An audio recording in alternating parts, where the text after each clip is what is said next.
한순간의 실수가 가져온 대참사. 소중한 목숨을 위협하는 대형 사고. 아니한 생각이 불러온 음주운전 사고. 그리고 졸음운전. 가해자 피해자에게 모두 참혹한 무단횡단. 교통사고 막을 수 있는 방법은 정말 없는 것일까? 시뮬레이션 프로그램으로 사고의 원인과 충격 정도를 파악한다. 안전한 주행을 위해 위험 상황을 알려주고 저절로 멈추기까지 한다. 첨단 IT 기술로 교통사고를 막는 것이 정말 가능할까?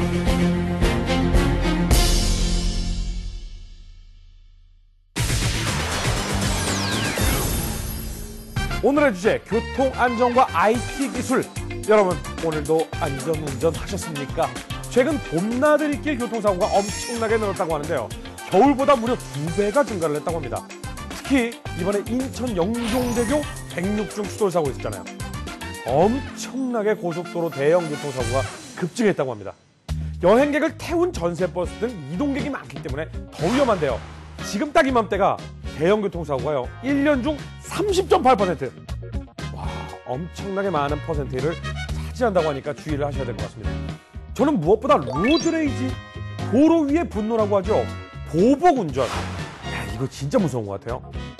이게 일부러 앞에 가가지고 급브레이크를 밟거나 아니면 끼어들기를 이렇게 붙어가면서 끼어들기를 해가지고 그 사고를 유발시키는 거.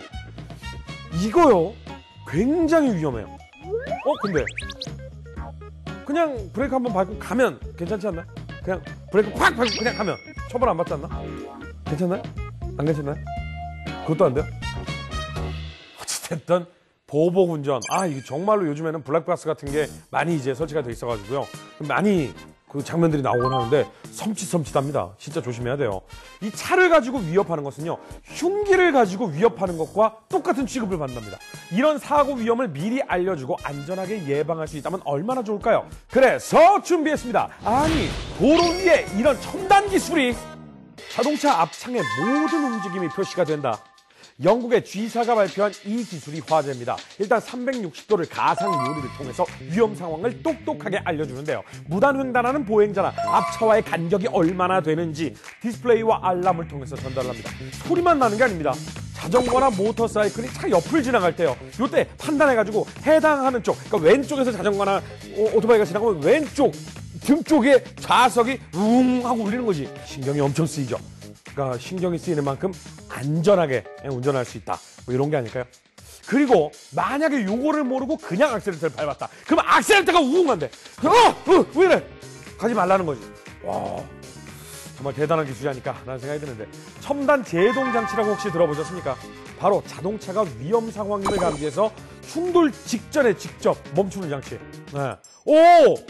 정말 부딪히기 전에 급적으로 멈췄습니다. 저 정도 무게의 트럭이 저렇게 멈춰서도 힘들 텐데요. 인명피해를 정말 최소화할 수 있겠습니다. 자동차에 설치된 레이더 및 카메라 센서가 전방에 위치한 물체를 감지해서 1차적으로 경고를 하고요. 운전자가 반응하지 않을 경우 자동으로 급제동을 하게 된다고 하네요. 자동차가 스스로 운전을 한다면 어떨까요? 사고 위험이 좀 적어지지 않을까요? 국내 H자동차 회사가 자율주행 시스템을 개발했는데요. 운전자가 두 손을 놓고 쉬고 있어도 알아서 혼자서 주행을 한다고요. 삼각대를 세워놓은 고장차가 나타나면 어떻게 될까요? 앞차가 고장차를 피해 차선을 바꿔 달리자 뒷차도 이를 따라서 움직입니다.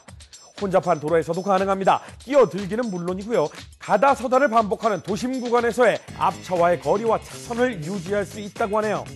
신호등이 바뀌길 기다리는 시간 좀 길게 느껴지죠. 이 시간을 견디지 못해서 무단횡단을 하다가 참사를 당하는 경우도 많은데요. 이 시간을 즐거운 시간으로 바꿔주는 춤추는 신호등이 화제입니다. 부스에 사람이 들어가서 춤을 추는 동작을 하면 센서가 인식을 해서 그대로 보여주는데요. 춤추는 신호등 프로젝트의 결과는 놀라웠습니다. 이곳은 무단횡단이 가장 많았던 지역이었는데요. 춤추는 신호등을 설치 후 무려 81%가 무단횡단을 하지 않게 되었다고 합니다. 도로 위에도 참 유용한 IT 기술이 많은 것 같습니다. 지금부터 전문가를 모시고 또 어떤 IT 기술이 있는지 알아보도록 하겠습니다. 안녕하세요. 반갑습니다. 네, 안녕하세요. 자, 오늘 소개해줄 기술 어떤 것들이 있을까요? 제가 오늘 소개해드릴 내용은 첨단 교통사고 분석 네네. 시스템입니다. 최근 크림빵 사건만 봐도 네네. 일명 내친 수사대에서 아, 예, 그렇죠. 사고 CCTV 영상으로 그 사고 차량 분석했잖아요. 맞아요. 뭐 그게 뭐 B사의 자동차다, 뭐 네. 아니면 SUV다, 막 이런 얘기도 있었죠. 네, 네. 이처럼 그 교통사고에 대한 국민의 관심과 수준이 높아져 있습니다. 네네. 이에 도로교통공단에서는 2012년도에 이런 국민의 니즈에 발맞춰 네네. 교통사고 첨단 분석실을 설립했는데요. 아, 네네네. 네, 기존의 공학적 분석 이외에도 시뮬레이션 분석, 네네. 그다음에 화학 분석이나 영상 분석 등을 심층 분석이 가능하도록 구축했습니다. 그렇군요. 그러니까 교통사고를 IT 기술로 분석을 하고 있다. 뭐 이렇게 이해를 하면 되겠죠. 네, 그렇습니다. 그럼 뭐 최근에 분석한 사고 같은 게 있다면 어떤 게 있을까요? 네, 최근에는 그 2월 11일에 발생한 영종대교 대형 교통사고에 대해서 분석했는데요. 100중 추돌 사고가 넘었죠. 네. 106중. 짙은 안개로 인해서 106중 추돌이 일어났습니다. 네. 이 분석에 대해서는 영상 분석으로 네네. 사고 차량의 속도를 계산했고요. 그다음에 시뮬레이션 네네. 분석으로 사고 차량의 주행 상황을 분석했습니다. 저희가 영상을 한번 준비를 해봤는데요. 한번 보시면서 얘기를 나눠보도록 하겠습니다. 이게 이제 송파구청 앞에서 일어난 버스 교통사고죠? 네, 사고 버스가 석촌호수 사거리에서 택시 세대와 이 연쇄 추돌을 일으킨 후에도 약 1.14km를 더 달려 정차해 있던 버스를 충돌해 의문점이 많았는데요. 네. 이 사고를 IT 분석 기술로 이제 적용을 하신 거죠? 네, 3D 스캐너로 현장에서 3차원 정밀 측량을 했고요. 이 PC 크래시라는 시뮬레이션 프로그램으로 사고 상황을 재구성해 봤습니다.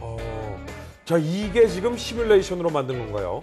네, 3차원 정밀 측량한 데이터를 PC 크래시 프로그램에 입력하면은 이 사고 장소와 유사한 배경이 만들어집니다. 네네. 사고 상황을 재현하기 위해서 이 영상 분석 시스템과 디지털 운행 기록계로 사고 버스의 주행 속도를 분석했고요. 이 버스의 블랙박스 영상으로 주행 상황을 분석했습니다. 이 시뮬레이션 분석 결과 사고 당시 버스의 가속도는 0.05g 내외였는데요. 이걸로 봐서는 버스가 급격하게 가속됐다고 볼 수는 없습니다. 네. 그럼 이제 결과는 어떻게 나왔습니까? 네, 경찰 측 판단은 이제 운전자 과실로 나왔습니다. 그렇군요. 자, 이건 또 다른 영상입니다. 무단횡단 교통사고 정말 무섭습니다. 사람과 차량의 사고이기 때문에 더 무서운 거 아니겠습니까? 무단횡단 사고를 지금 이제 분석을 하신 거죠? 네, 그렇습니다. 서초대로에서 일어난 보행자 교통사고인데요. 시속 60km로 달리던 택시에 이 무단횡단 보행자가 달려와서 부딪힌 사고가 발생했는데요. 네. 분석은 어떻게 하신 거죠? 네, PC 크래시라는 시뮬레이션 프로그램으로 사고 상황을 재현해 이 보행자의 움직임을 살펴봤습니다. 지금 이게 시뮬레이션으로 만든 거죠? 네, 블랙박스 녹화 영상을 근거로 이 다양한 각도에서 보행자의 움직임을 살펴봤습니다. 이 분석 결과 보행자는 택시를 충분히 회피할 수 있는 거리였는데도 택시를 바라보면서 뛰어왔는데요. 그 다음에 이제 좌측 팔을 구부려서 본넷과의 충돌을 방어하는 자세로 택시를 충돌했습니다. 이 내용을 종합해 볼 때 이 고의 사고로 판단했습니다. 일부러 사고를 낸 거죠, 그러면? 그렇죠. 이 보험금을 노린 고의적인 사고였는데요. 중요한 건 여자친구와 헤어진 후에 홧김에 동정심을 얻기 위해 도로로 뛰어들었다고 합니다. 이 시뮬레이션 분석 결과로 경찰은 이 고의사고 자백을 받아냈습니다. 그럼 IT 기술로 고의적으로 뛰어든 건지, 우연히 일어난 건지, 이런 게 확실하게 분석이 딱 가능한 겁니까? 시뮬레이션 분석 프로그램은 PC 크래시라는 프로그램인데 이 프로그램은 다양한 사고 유형을 재현할 수 있고요. 이 분석 그 전문가의 분석 내용을 검증할 수가 있습니다. 이 PC 크래시 프로그램은 좀 어려운 얘기를 좀 하자면은 그 뉴턴의 운동량 보존의 법칙을 사용해서 안 어려워요. 뉴턴 알죠? 사과 떨어지면 네. 중력에 의해서 떨어진 거다. 그렇습니다. 네. 운동량 보존의 법칙을 사용하는데요. 네. 그 2차원과 3차원 충돌 모델을 기반으로 해서 이 시뮬레이션을 분석을 합니다. 그래서 사고 당시 운전자의 차량 조작 사항을 설정하고 이 충돌 상황에서 충돌 위치와 충돌 점, 이 파수 상태들을 고려해서 이 시뮬레이션으로 분석하고 있습니다. 이거 네. PC 크래시는 저희도 집에서 PC로 할 수 있나요? 같은 PC인데요. 네. 다른 200만 원 프로그램입니다. 200만 원 정도, 프로그램의 가격이 200만 원 정도 네. 하는군요. 네. 그 외에 이제 교통사고 분석 시 어떤 IT 기술이 동원이 되고 있는지 영상 보면서 이야기를 한번 나눠보겠습니다. 자, 이건 어떤 기술인가요? 네, 마디모라는 기술입니다. 이 충돌 과정에서 차량이 얼마나 파손되고 탑승자와 보행자가 어떻게 움직였는지를 파악할 수 있고요. 인체 상해를 분석할 수 있는 고가의 프로그램입니다. 일단 다 비싸군요. 네. 어느 정도 가격이? 네, 프로그램당 2억 정도 합니다. 와! 이야, 이거는 안 되겠다. 엄청 비싸군요. 네, 그래서 그 교통사고를 정밀하게 이 네. 해석을 할 수가 있습니다. 아, 마디모를 사용을 하면 상당히 정밀하게 그 당시의 상황을 좀 구현해낼 수가 있는 거겠네요. 그렇죠. 그 1000분의 1초, 오. 1000분의 1초로 시뮬레이션 돌려서 정밀하게 해석을 할 수가 있습니다. 그렇군요. 자, 이건 블랙박스 영상인 것 같은데요? 네, 요즘 대부분 차에 블랙박스 하나씩은 다 있잖아요. 네. 그 녹화 영상에서 희미하게 보이는 신호등의 색을 분석해 아, 신호 위반 여부를 가려낸다거나 차량이 주행한 거리와 이동 시간으로 속도를 분석할 수 있는 영상 분석 프로그램을 갖추고 있습니다. 그렇군요. 이건 또 어떤 거죠? 네, 사고 차량의 속도를 알아내기 위해서 사고 현장에서 베리쿰 4000과 이 오륜율 장비를 장착하고요. 그다음에 제동 실험을 수행합니다. 그리고 눈에 보이지 않는 미세한 흔적을 체증하기 위해서는 최대 400배까지 확대 가능한 디지털 현미경을 현장에서 사용합니다. 자, 이건 뭐죠? 차에 안테나가 달렸나요? 중계차 같은 겁니까? 아닙니다. 이 TS12라는 교통안전 점검 차량인데요. 네. 달리는 중에도 도로폭, 이 곡성 반경 등의 도로 기하 구조와 울퉁불퉁한 포장 상태 등을 분석해 도로가 설계 기준에 맞게 설치되어 있는지를 확인할 수 있습니다. 아, 그렇군요. 교통사고가 발생한 상황을 예측하고 예방하는 데 도움이 크게 되고 있습니다. 아, 그렇습니다. 이젠 기술이 워낙 발전해서 웬만한 교통사고 원인은 다 밝혀낼 수 있을 것 같은데요. 언젠가는 뭐 스쳐 지나가기만 해도 어떤 차가 사고를 낼 수 있는지 알 수 있는 그런 시스템이 오지 않을까. 정말 3D 화면에 영상이 구현이 돼서 이렇게 네. 사고가 났습니다 하고 딱 보여줘 버리는 뭐 이런 게 나오지 않을까라는 생각도 좀 들어요. 정말 그런 기술이 있을 수도 있습니다. 아, 그래요? 예, 자동차에 묻은 이 페인트나 네. 타이어 흔적, 어. 네, 의류등과 같은 것을 분석해서 사고 차량이 어떤 차량인지를 분석을 할 수가 있습니다. 자, 그럼 묻어있는 페인트 색깔만, 차에 묻어있는 색깔만 가지고도 이게 어떤 차량인지 알아낸다, 뭐 이런 뜻인가요? 네, 같은 흰색이라도 네. 뭐 세라믹 화이트나 화이트 펄, 어. 다양한 성분 구조가 있는데요. 네네네. 이 화학 분석 장비는 이 성분 분석을 통해서 이 차량의 페인트가 어떤 것인지를 분석을 할 수가 있는 겁니다. 이 차량에 들어간 게 무슨 페인트다라는 게 분석이 되면 그렇죠. 이 분석된 페인트를 쓰는 차량의 종류를 수집할 수가 있으니까. 그렇죠. 네. 특정할 수는 없어도 범위를 좁혀내죠. 많이 좁힐 수가 있습니다. 그 형사분들 보면은 범위를 좁혀서 그 차들을 탐문수색하더라고요. 그렇죠. 오. 자, 이렇게 분석을 하고 난 후에는 그와 관련돼서 뭐 도로의 개선할 점이라든지 시설물의 개선 사항이라든지 이런 것들을 뭐 제의를 하는 건가요? 예, 최근에 네네. 일어난 영종대교 대형교통사고 경우에도 네네네.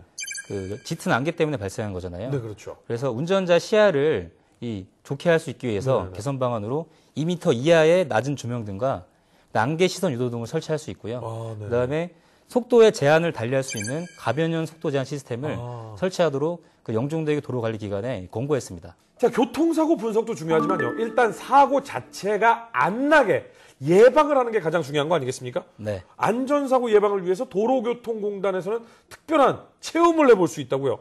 가상현실을 이용하여 네. 다양한 도로교통 상황에서 운전자의 행태를 과학적으로 측정하고 오. 분석할 수 있도록 해주는 일종의 연구 도구가 있습니다. 오. 예, 차량용 시뮬레이터라고 합니다. 그러면 내가 그거를 운전하면 나의 운전 습관이라든가 뭐 이런 걸 알 수가 있는 거네요? 그렇죠. 네. 오.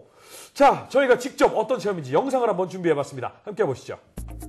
자, 안개가 낀 상황인 거죠? 네, 기상 및 도로 여건, 예를 들면은 빗길, 눈길, 빙판길에 따른 운전 요령을 배울 수 있습니다. 자, 사고가 난 상황인 것 같습니다. 사고도 경험할 수가 있나 본데요? 네, 방어 운전을 위한 가상의 교통 위험 상황.